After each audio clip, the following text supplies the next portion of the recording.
नमस्कार, मैं शोभा आप सभी का अपने शोभाज खजाने में स्वागत करती हूँ।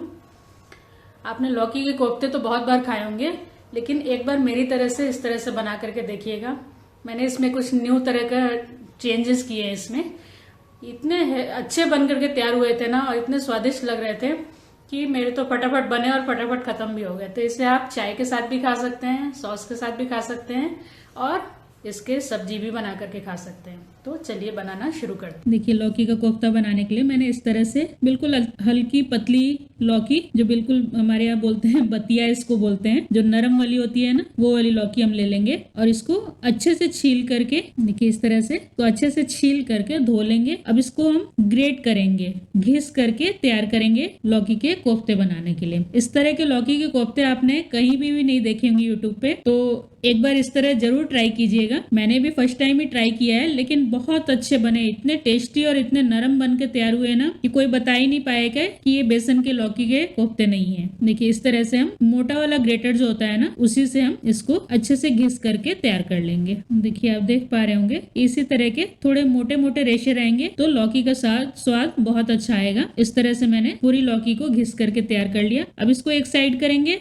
और अब देखिए, आप देख पा रहे होंगे कि मैंने ये मसूर की दाल ली है, वो जो लाल वाली दाल आती है ना, बस ये वही है। इसको मैंने 2 घंटे पहले भीगने के लिए छोड़ दिया था और ये अब अच्छे से फूल करके तैयार हो गई है। तो आज हम जो कोफ्ते बनाएंगे ना, बस इसी दाल से तैयार करेंगे। एक बार जरूर ट्राई कीजिएगा, इतने स्वादिष्ट बने थे ना कि इसने बेसन को भी फेल कर दिया था। बस इस दाल को हम मिक्सी के जार में डाल देंगे और ध्यान रखेंगे कि पानी नहीं डालेंगे बिल्कुल भी। अब इसी में मैंने ये 3 हरी मिर्च डाल दी है और थोड़ा सा अदरक का टुकड़ा डाल दिया। अब इसको अच्छे से पीस करके तैयार कर लेंगे, बिना पानी डाले पीसिएगा। देखिए हमारा दाल पीस करके तैयार हो गई है। ये पिस जाती है अच्छे से, बिना पानी के भी अच्छे से पिस करके तैयार हो जाती है। अब इसको, दाल को लौकी में डालने से पहले क्या करेंगे, हम लौकी में से पानी को निचोड़ लेंगे, क्योंकि लौकी में क्या होता है कि बहुत ज्यादा पानी होता है, और अगर आपने पानी उसमें छोड़ दिया तो आपके पकौड़े ठीक से बन करके तैयार नहीं होंगे। फिर वो गीले गीले से हो जाएंगे ना, तो फिर तेल में जा करके बिखरेंगे। तो इस तरह से देखिए, जैसे मैं निचोड़ रही हूँ, या तो आप इस तरह से हाथों के बीच में रख करके निचोड़ लीजिएगा, या फिर किसी कपड़े के बीच में रख करके उसमें भी अच्छे से निचोड़ सकते हैं पानी को। अब इसको एक साइड में रखते जाएंगे। इसी तरह से हम सारे लौकी को निचोड़ करके तैयार कर लेंगे।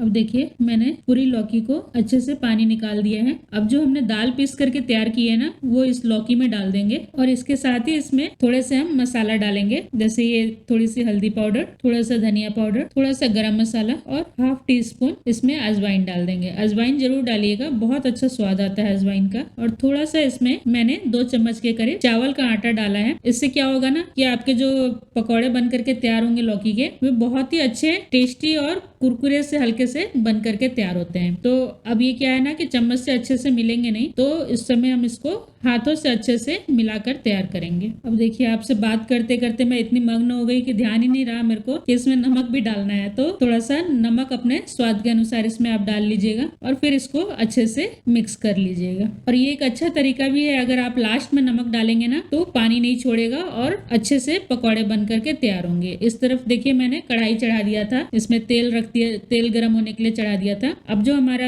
लौकी का बैटर है, उसमें से हम थोड़ा थोड़ा लेकर के इस तरह से हाथ में मुट्ठी जैसे बना करके इसमें डालते जाएंगे, और ये हमारे पकौड़े देखिए कितने अच्छे शेप के बन करके तैयार हो रहे हैं। तेल भी आप देख पा रहे होंगे कि कहीं भी कुछ बिखर नहीं रहा है। बस इसी तरह से एक बार में जितने आ जाए उतने डाल करके हम इसमें तल लेंगे। देखिए, कहीं भी कोई पकौड़ा एक दूसरे से चिपका नहीं है। बस इसी तरह से इसको अलटते पलटते हुए हम पका लेंगे। अब देखिए, ये अच्छे गोल्डन ब्राउन हो गए हैं, तो हम इनको अब निकाल लेंगे। इस समय आप जो भी शेप देना चाहे पकौड़ों की, आप दे सकते हैं। मैंने इस तरह से सिलेंडर का शेप दिया है, आप कोई भी शेप दे करके बना सकते हैं। बस इसी तरह से हम सारे पकौड़े बना करके तैयार कर लेंगे। अब जब तक बाकी पकौड़े बन रहे हैं, तब तक क्या करेंगे, हम इस तरह से प्याज, लहसुन, अदरक को काट करके घिस करके तैयार कर लेंगे। अब हमारे सारे पकौड़े बनकर तैयार हो गए थे, तो मैंने इस तरह से फिर अब दूसरी कढ़ाई चढ़ा दी है, जिसमें कि हम सब्जी बना करके तैयार करेंगे। आप उन पकौड़ों को ऐसे भी खा सकते हैं, और नहीं तो इस तरह से हम जूस वाली सब्जी भी बना करके खा सकते हैं। तो देखिए, इसके लिए मैंने 2 से 3 टेबल स्पून सरसों का तेल ले लिया है। आप जो ऑयल खाते होंगे वो ले लीजिएगा। तेल जैसे ही गर्म होगा तो इसमें हम 1/2 टीस्पून जीरा डालेंगे और 2 से 3 साबुत लाल मिर्च डाल देंगे। अब देखिए जीरा हमारा थोड़ा सा चटक गया है, तो अदरक और लहसुन का जो पेस्ट बनाकर हमने तैयार करके रखा है उसको डाल करके इसको फ्राई करेंगे। बस हल्का सा फ्राई करेंगे। उसके बाद हम जो प्याज तैयार करके रखे हैं काट करके उसको हम डाल देंगे। प्याज को हमको तब तक फ्राई करना है जब ये अच्छे से लाल ना हो जाए, क्योंकि प्याज का कच्चापन निकलना बहुत जरूरी है। देखिए अब प्याज हमारा लाल हो गया है, तो मैंने क्या किया था 2 टमाटर को अच्छे से घिस करके तैयार कर लिया था। तो अब इस समय पे हम इसको टमाटर को डाल देंगे और इसको भी अच्छे से इसी में फ्राई करेंगे। टमाटर के साथ साथ हम क्या करेंगे, थोड़े से इसमें मसाला डालेंगे। 1/2 टीस्पून हल्दी पाउडर, 1/2 टीस्पून लाल मिर्च पाउडर, 1 टीस्पून धनिया पाउडर और 1 टीस्पून ही गरम मसाला डालेंगे। ये दरअसल मार्केट का गरम मसाला है, इसलिए मैंने थोड़ा सा ज्यादा डाला है। अगर आपका घर का बना हुआ हो तो थोड़ा भी डालेंगे तो अच्छा स्वाद आ जाता है। अब इस टमाटर को अच्छे से गलने के लिए अपने स्वाद के अनुसार नमक डाल लीजिएगा। नमक यहाँ पे थोड़ा ध्यान रखिएगा कि आपको जैसा रस्सा रखना है, जिस तरह की आपको जूस बनाना है, पतला बनाना है तो थोड़ा ज्यादा रखिएगा नमक, और नहीं जो थोड़ा गाढ़ा बनाना है तो कम ही रखिएगा। अब इसको अच्छे से भून दिया हमने, तो देखिए आप भूनते भूनते कितनी अच्छी लाल मसाला हमारा अच्छे से तैयार हो गया है। तो अब इसमें हम अपने जरूरत के हिसाब से पानी डाल लेंगे। तो मुझे चावल के साथ खाना था इसलिए मैंने थोड़ा सा पानी ज्यादा डाला है। अगर आप रोटी पराठा किसी के साथ खाना चाहते हैं तो थोड़ा कम भी डाल सकते हैं। और पानी थोड़ा सा ज्यादा ही रखेंगे, क्योंकि क्या है ना कि इसमें जब पकौड़े जाएंगे तो वो भी पानी सोखते हैं। अब इसको बॉयल आने तक हमें पकाना है। तो देखिए अभी इसमें पानी में बॉयल आ गया है। अब जो हमने पकौड़े बना करके तैयार किए हैं ना वो इसमें डाल देंगे। अब ज्यादा देर नहीं पकाना है हमें। देखिए आप देख पा रहे होंगे कि कितने सॉफ्ट लौकी के पकौड़े बन करके तैयार हुए हैं। अब इसको हम सिर्फ 5 मिनट पकने के लिए छोड़ेंगे। बस इसी तरह से आप खुला रख करके ही पकने के लिए छोड़ सकते हैं, इसको ढकने की ज्यादा जरूरत नहीं है। देखिए अब इसको उबलते हुए 5 मिनट हो गए हैं, ये बहुत अच्छे से पक करके तैयार हो गए हैं। अब मुझे चावलों के साथ खाना था इसलिए मैंने थोड़ा सा पतला जूस रखा है इसका। देखिए अब ये पकते हुए इसको 5 मिनट हो गए हैं। तो अब इसमें थोड़ी सी धनिया पत्ता डाल करके और फिर हम अपने गैस के चूल्हे को बंद कर देंगे और अब हम इसे नीचे उतार लेंगे। देखिए आप देख पा रहे होंगे कितनी सुंदर बन करके सब्जी तैयार हुई है और कितना सुंदर कलर भी आया है। आप सब्जी देख करके बता पाएंगे कि किसी भी होटल या रेस्टोरेंट से कम लग रही है।